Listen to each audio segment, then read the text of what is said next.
I tried to actually edit a customer last video, you saw that I got an exception, and this is the actual exception. And I think this is probably the exception that I see most when I see people developing C#. It is the null reference exception, meaning that the customer was not set yet, so there's nothing that you can start setting properties on, but you try doing it anyway. So you try to set first name on a null value, and it says Kabushi. It doesn't work at all.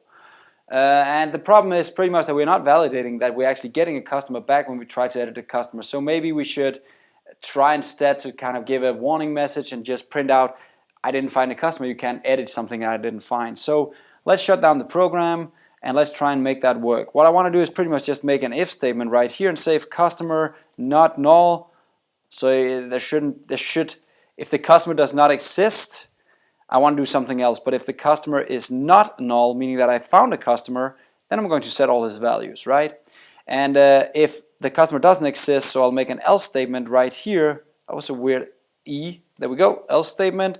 And then I'll just console write line here that I actually want to just say customer not found.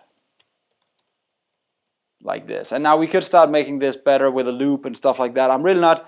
I don't care about how you make the UI. You can really make it shine if you want to, but still we're only working with console applications, so there's only a certain limit of how beautiful you can make it.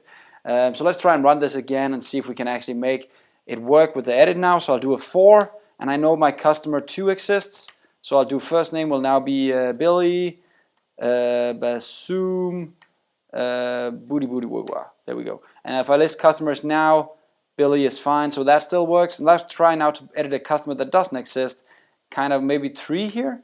It'll just pop up customer not found.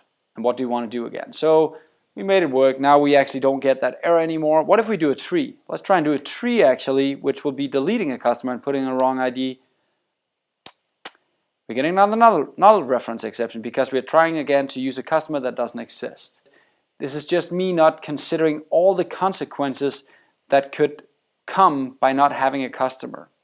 So at least it gives me an exception, right? So I know there's a problem. So let's say again, if customer found not equals null, then actually try and delete the customer like this. But if the customer is actually found, then I'll just do an else statement right here saying if customer is not found, then again console write line customer not found. Not found. I want to end this video now because you guys, I know you're a pro, so you can go and make this a lot better than what I just did. So see you in the next lesson where we'll start having some more fun and yeah, let's see what happens. Bye bye.